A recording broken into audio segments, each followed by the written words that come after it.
Or a farming, apparently it's just doing something on purpose to be cool. All right. The term associated with a dance, I could not connect how on earth it becomes associated with a dance, but How do we differentiate aura farming from clout chasing?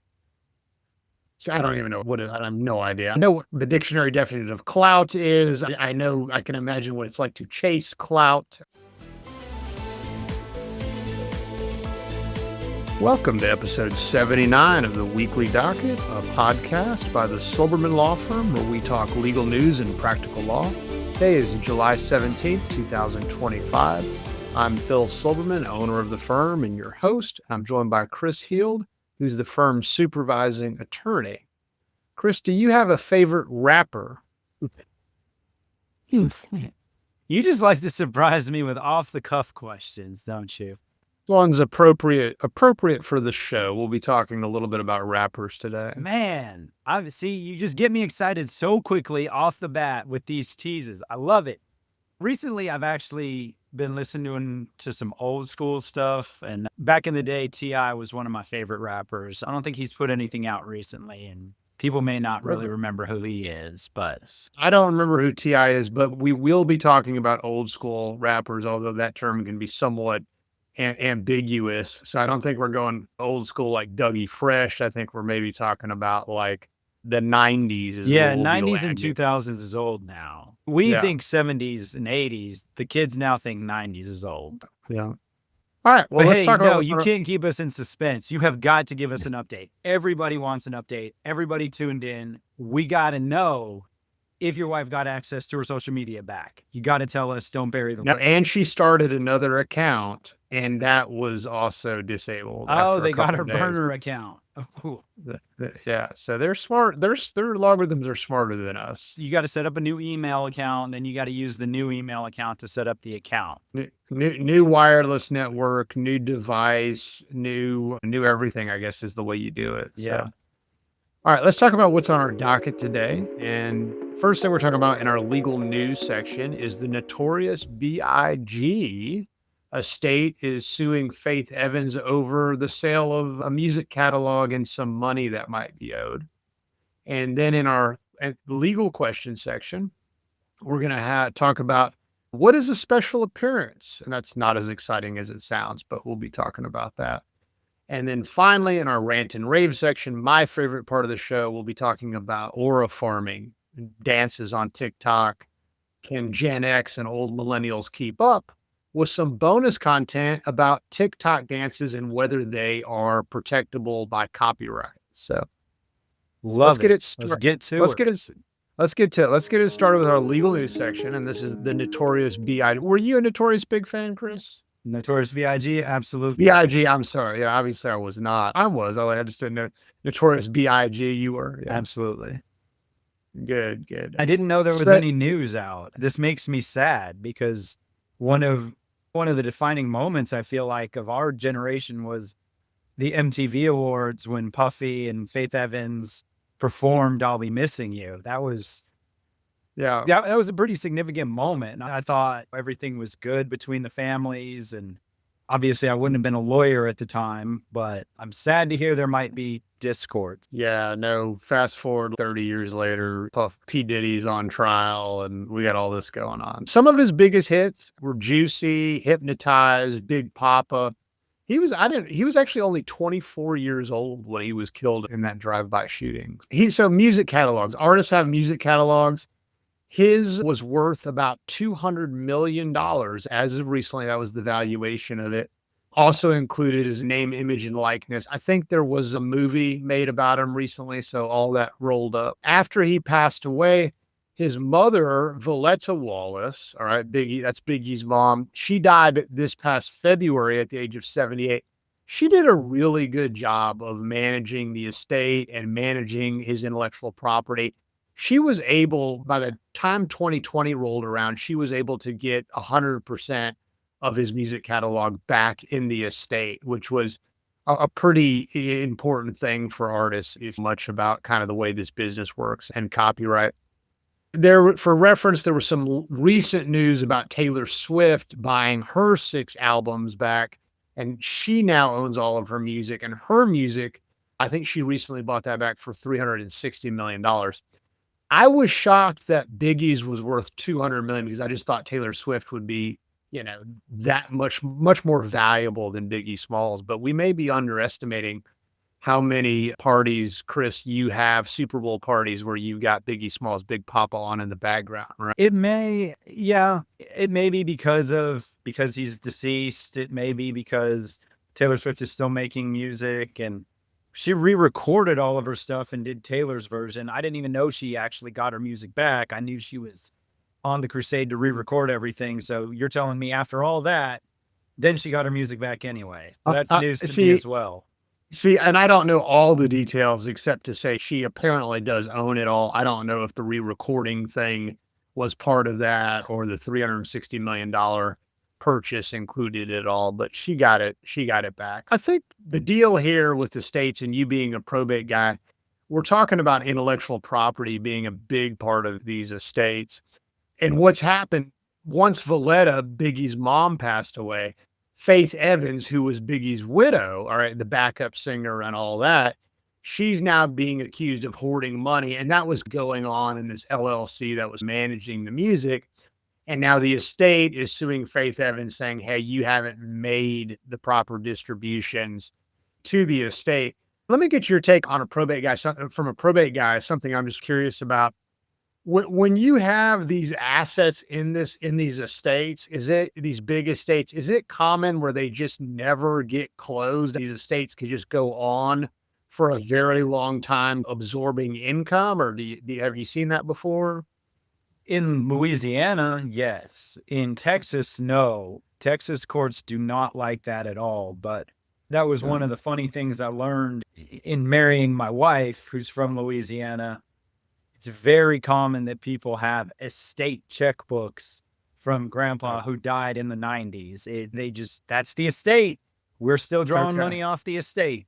Okay. And that's interesting because in Texas, what you're saying is we get these things open. I do know that they don't really ever get dropped or they don't ever get closed. The court will drop them off their docket, but you're saying the courts really prefer these things, the assets to be dispersed out and income to start flowing through to the right people, either the beneficiaries or the heirs or a trust or something like that. Yeah. And if it's a court supervised administration, they're going to make you close it. If it's an independent administration, if you're still carrying around an estate checkbook, you're not doing what you're supposed to do. I think we just took one in that the guy sat on the money for decades. And so having to handle that. Yeah, I did see that one, like 20 years, and he had a couple $100,000 still in the accounts or something like that. But apparently this happens frequently around the country. Now, one thing that we talked about in another show, I think before you joined me as a co-host, is regular people are starting to have some IP, some intellectual property, and you've got a name, image, and likeness concept here. Now, Chris, you're doing a podcast for the firm. The firm actually owns this content. But in case you didn't know, I'm sorry, this will not be part of your estate. I thought I was getting royalties off of this. What? You have to read the contracts you sign, Chris. Let's say somebody else is doing as an influencer or they're doing content. People are now starting to think about their NIL and their IP. So we're starting to see wills with digital clauses in them. So something we're starting to think about, something our clients out there should be thinking about. Now that doesn't mean we're going to be on the scale of Biggie or Taylor Swift or whatever, but this is a light bulb moment, I think, for the regular person. If you don't have a digital clause in your will and you think you might have some NIL value out there or some IP, probably some time to start thinking about that. We'll have to wait to see how this plays out with Faith Evans and the estate. They sold about half of it to this company called Primary Wave for about $100 million. And I think the estate's saying, hey, where's our share of the $100 million, Miss Evans? So we'll see how that shakes out.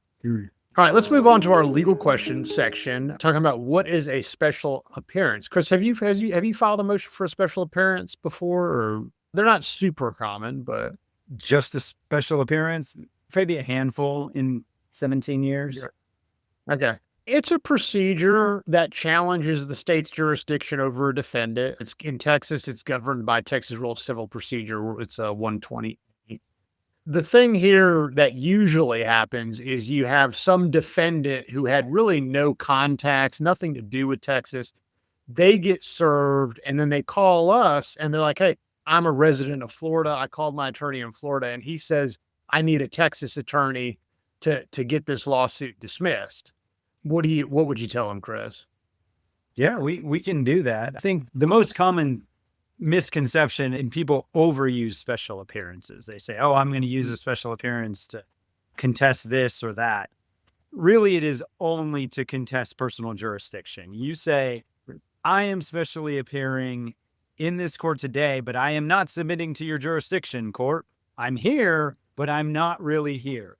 And I'm not here, but I have to be here for purposes of contesting jurisdiction. So I allege I don't have sufficient minimum contacts with the state of Texas, and I want you to agree with me and say, yes, I'm dismissing this case.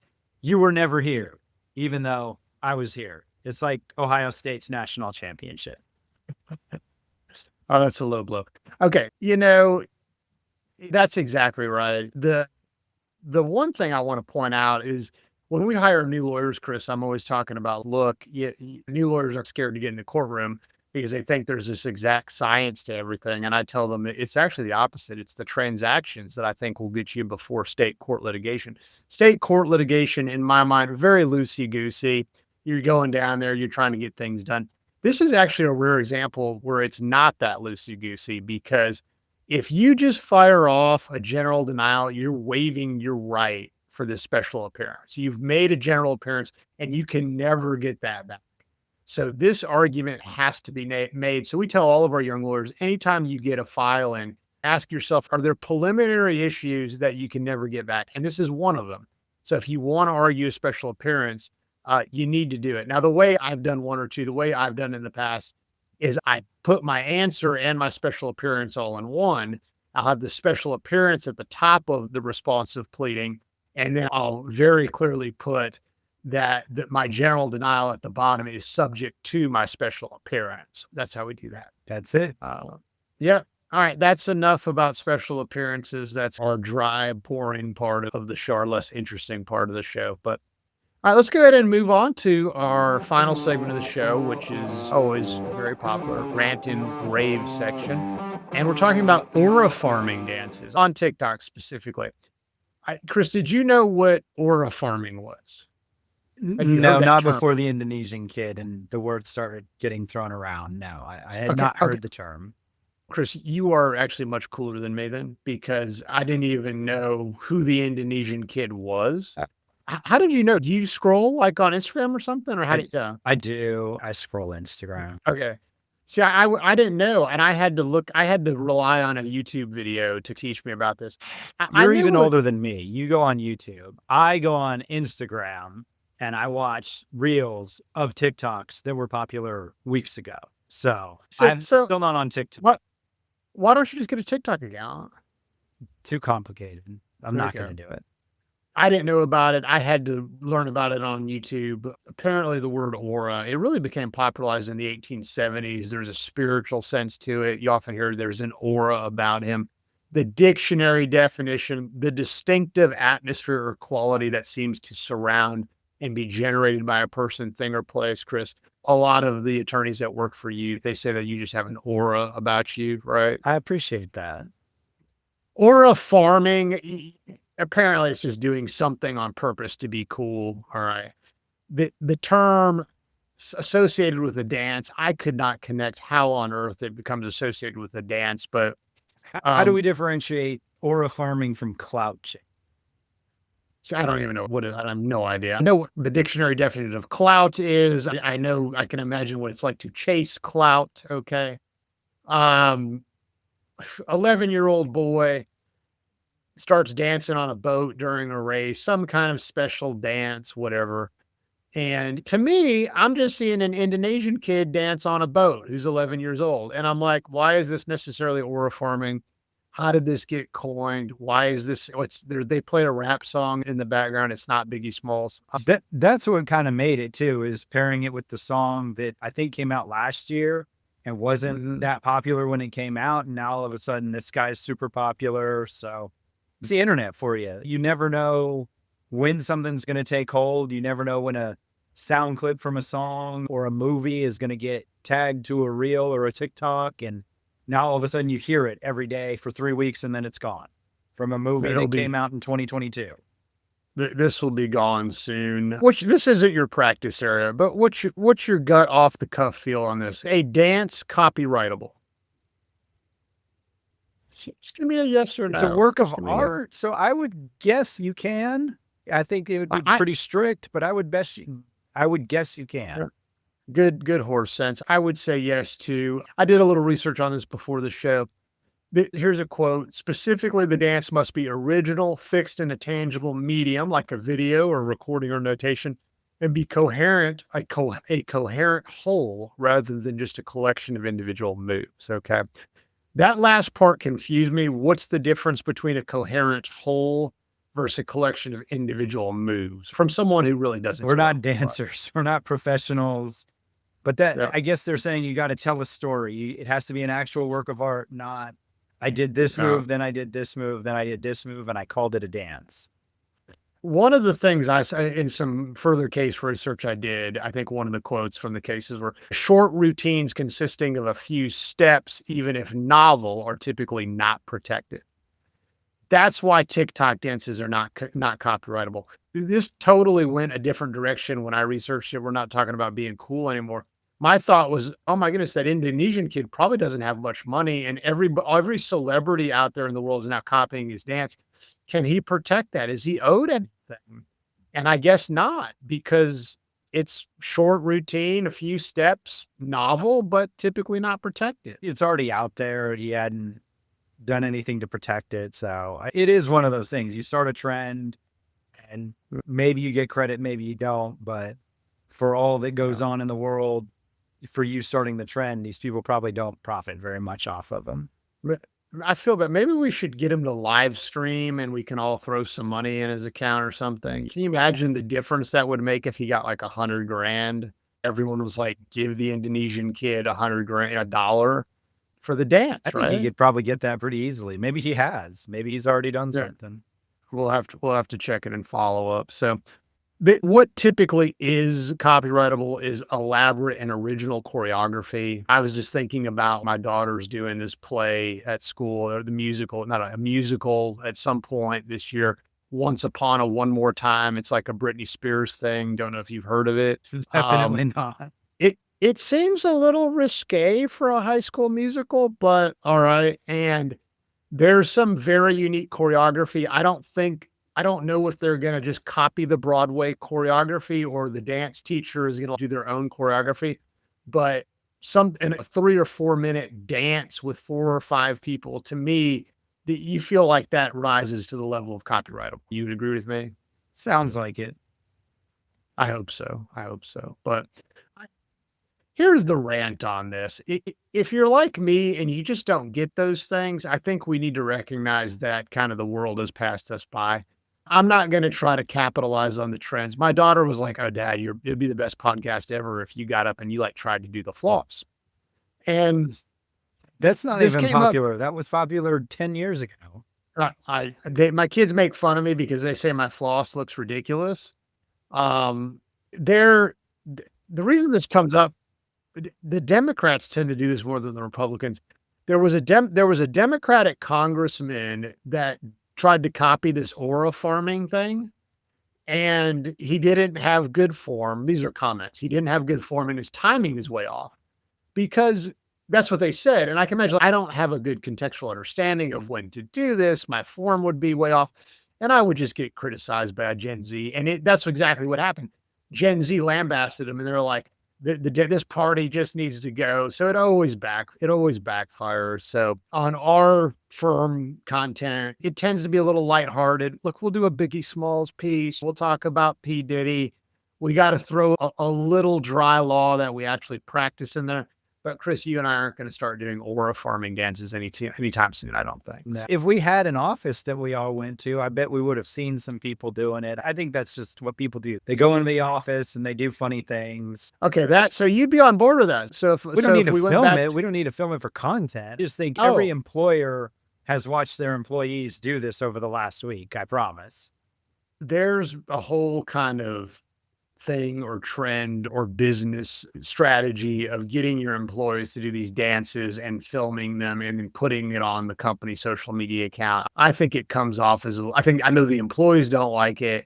I think it comes off as a little forced. I'm not a fan of that. Maybe if it was organic or natural, but it's like, to me, a little bit cheesy, but we're also a very serious law firm and we like to maintain some semblance of dignity. So some semblance. We are talking about Biggie Small. So that brings us down a notch at least.